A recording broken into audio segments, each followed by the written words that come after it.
boys and girls, I'm sure most of you would have experienced this. Every shopping trip with mom would turn into a lecture. The red one you'll pick, red does not suit you, and you always pick upon the same color. Go have a look at your wardrobe. You'll see lots of red dresses piling up. Can't you try something new? And after shopping meal would become a debate. You're not having anything spicy in this heat. It's not good for you. Though these words are well intentioned, felt suffocating. They dictated my choices. Are you fed up with such hollow winning words? Well, I am. Myself as Laksha, an 8th grader from KRM Public School. I am here to present my talk on the title Beyond Brainwashes, a Path to Freedom. Brainwashes. Is it washing your brain with a soap? Well, a bad joke. Humor does not suit me. Brainwashes. It is like taking a shower. No water, no soap. But words. Brainwashes are verbal washes that appear in the form of guidance, inspiration or motivation, and manipulation. They are either savage remarks that deliberately exhibit their closed off to your choice, or polite requests seem to be charming you but may divert you. I define brainwashing as the most dangerous method of influence. They are subtle, yet too powerful. But I also think they might not be negative always. Don't you think so? Have you heard of a commoner who became a king one day?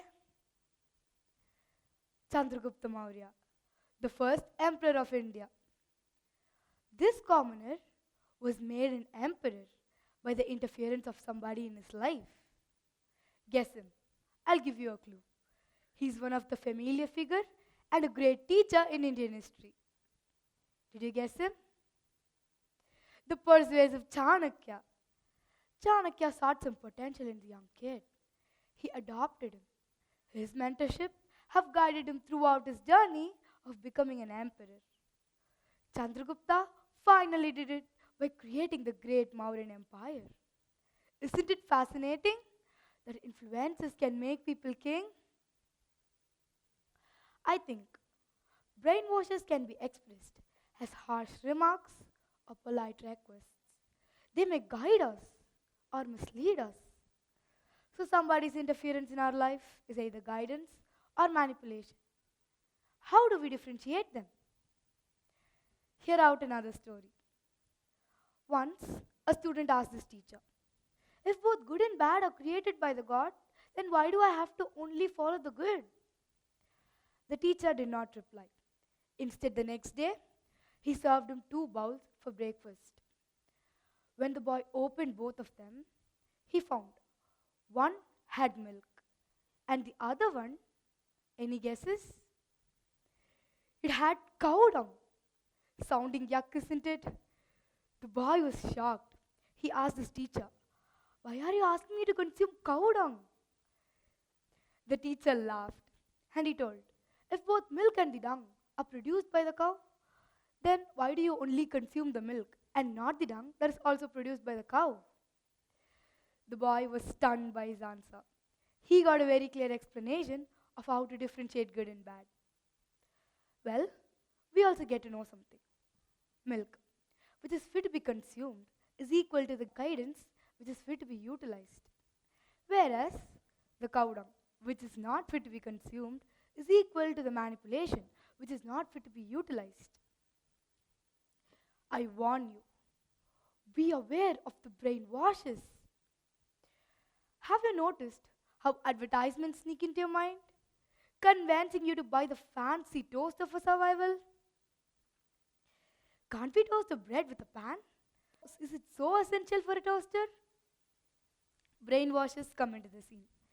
They whisper, get brainwashed, you'll receive free gifts, coupons, and offers. We all love those, and that is their strategy, of course. Brainwashes work similarly in our life too. The idea being influenced is the advertisement, and our weaknesses are their strategy. Growing up as an extrovert, I've been a sponge, soaking up in influences from three pivotal sources: parents, school, and movies. Parents. With their well meaning interference, my parents often spark debates in my career path. One side, my mother's disagreements. On the other, my father's suggestions. I'm stuck in between. School. Teacher was the first one to inspire my aim, but it was changed. My middle school's career guidance classes felt complicated, but it was the one which motivated me to explore out of the box. I was stuck with the boring stuff that I heard and decided. I would rather say I took a shower in brainwashes and decided it. Once my mindset was modified, I was blank.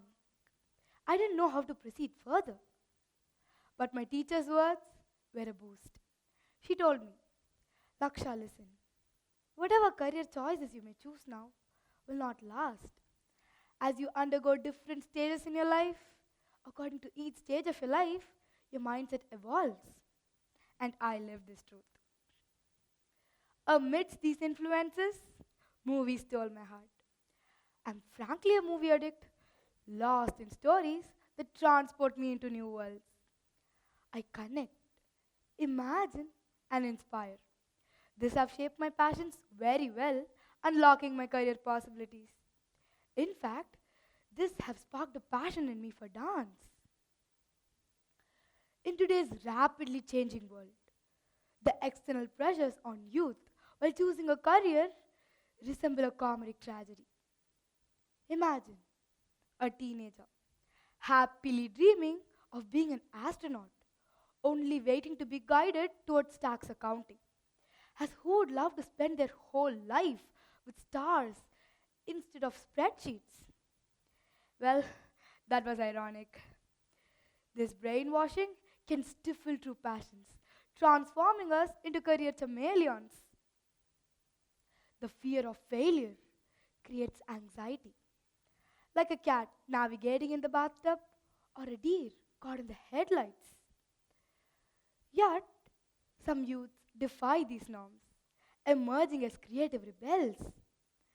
We can foster an environment where quirky passions are celebrated and even aspiring unicorn tamers are encouraged. We can empower youth to pursue fulfilling careers that truly resonate with who they are. I felt I didn't define my passions, so I was not able to set a satisfying goal. A magic entered in my life. This magic fostered an environment where aspiring unicorn tamers are encouraged and empower youth to pursue fulfilling career. Well, the turning point of my life was the entry of my journal. Journaling is a refuge from chaos that takes me into the world of joy. This is the holder of my crazy creativity, my joy, and my fear too. This private heaven secures my thought, shielding me from the noise of the world. During adolescence, during adolescence, journaling becomes crucial as it transforms chaos into clarity. I believe every individual, especially teenagers, require this sacred space as their minds are hybrid of maturity and childishness, which suffers whether to go by the brainwashes or to analyze oneself. Journaling is a form of meditation where mindfulness meets the messy handwriting. You know what? This form of meditation is a big plus for people like me who hate sitting in one place with closed eyes and meditating. As this form of meditation restricts an essential thing that we usually follow in our normal meditation. Can you guess it? Well, it restricts us to close our eyes. Imagine, while you're journaling, you're closing your eyes. Won't your words float? Won't your letters be apart? Once upon a time, there was a brilliant mind. He had a secret tool that helped him unlock his creativity, clarify his thoughts, and revolutionize physics. Well, his journals. He wrote in them daily, either as fragmented sentences or as equations. One day, while he was scribbling in his journal, he stumbled upon a revolutionary idea. As he delved deeper into his journal, he could solve many problems. He connected seemingly unrelated ideas. He saw the universe in a new light. Then, his famous theory of general relativity was born. You got him for sure. The brilliant mind is none other than our science genius, Albert Einstein. Einstein's journals were his sanctuary, where he could explore and innovate without fear. The story of Einstein's journals inspire us to stick with our unique perspective by overcoming influences, embracing the messiness of our creativity. I'm passionate on agriculture. My biology teacher once guided me with this. But surprisingly, her guidance did not seem as a brainwash. It had transformed into a support. Well, I'm truly devoted to my journal for providing me an excellent interface, which helped me to define my passions, set a satisfying goal, and gather support. A blog. How to use journaling in goal achievement from the day one website was written by Kristen Wright. And now to share a few statements from this blog. Writing down goals is the key to success. Research has shown that writing down goals or creating a plan for it can increase the likelihood of success by 42%. This blog also mentions a study on 2007 by Dr. Gail Matthew, a psychology professor at Dominican University, California, on the impact of commitment, accountability, and written goals in goal achievement. This study found that those who write down their goals can accomplish it significantly than those who do not write their goals. Now it's time for a secret. You won't believe me for sure. What if I tell you that journaling is a war? Let me read the questions you have in your mind. How come expressing ourselves become a war? Whom do we war? What kind of war it is? Well, war is a simple strategy of journaling. Journaling is, of course, a war. It is a war between you and your observations. It stands for write, analyze, and revolutionize. It's kind of a secret debate in a written form. War is a simple strategy of journaling, which stands for write, analyze, and revolutionize. Write whatever bothers you. Write whatever makes you happy. Write your interests and observations. Analyze. Analyze your strengths and weaknesses, your likes and dislikes, and analyze how your views are different from others. Once we have written and analyzed what we have written, the last thing we have to do is to change. Once we know what we think of us, then we begin a revolution. Don't we love using fancy words, a good handwriting, and a good grammar? Well, it's of no use when it comes to journaling. Journal isn't an official record. More than personal, it's my soulmate. With every stroke of my pen, I pour my heart onto the page. Well, if you look through my journals, you'll find a new font. Chicken scratch. It'll be very difficult for you to say whether my handwriting or the chicken scribble is the worst. Did I speak a lot about writing? And did you come to an assumption that journaling is all about writing? Well, it's a no. For people who hate writing and for students who already have classworks and homeworks to write, add up the assignments too, definitely won't prefer writing another stuff down. Come on, people who hate writing, listen this up. You have creative alternatives too. Art journals for the born artists. Art journals are creative spaces that mix up art with writing. They invite individuals to explore their inner world vibrantly and meaningfully. If you're a person neither interested in art nor in writing, you have something more special: video journaling or personal blogging. It involves recording your self talk. You know what? It's more authentic as it captures your emotion, blending storytelling with visual expression in a way that written journals often cannot. I've taken a survey among 54 teenagers. The first thing that I asked them was whether they already possess a journal. Out of 54, 30 of them already does.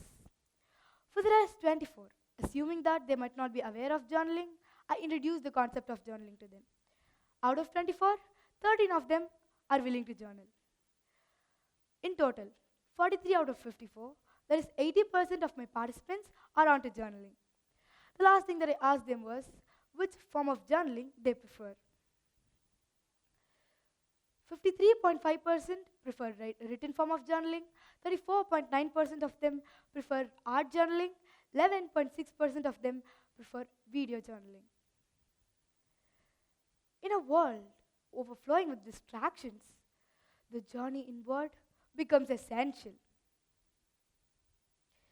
Continuous hours of working, continuous hours of studying. You ran into your home, fall on bed, seeking some rest. Similarly, the external pressures creates lots of stress and anxiety. And we run into journaling, seeking some peace and relief from this stress and anxiety. Just as the digital world can connect us globally, so too can it connect us with ourselves. Did you get what I meant? I was referring to digital journaling. Digital journals are online platforms which combines traditional journaling with modern technology. It prioritizes privacy through password protections, provide you features like tagging and instant search functionality. It can also provide you templates for journaling. There are plenty of apps, and you can get any of it of your choice. Don't let the noise of others drown out your own inner voice, as Steve Jobs wisely advised. The greatest revolution begins within us. Will you join the movement? Will you embrace this transformative tool to differentiate guidance and manipulation? In funny terms, milk and the dung. This is an invitation to embark on a revolution. Start today. Write, draw, or record videos, or do all of it with the new app you are to install, and connect with the most important person in your life, you. Happy journaling!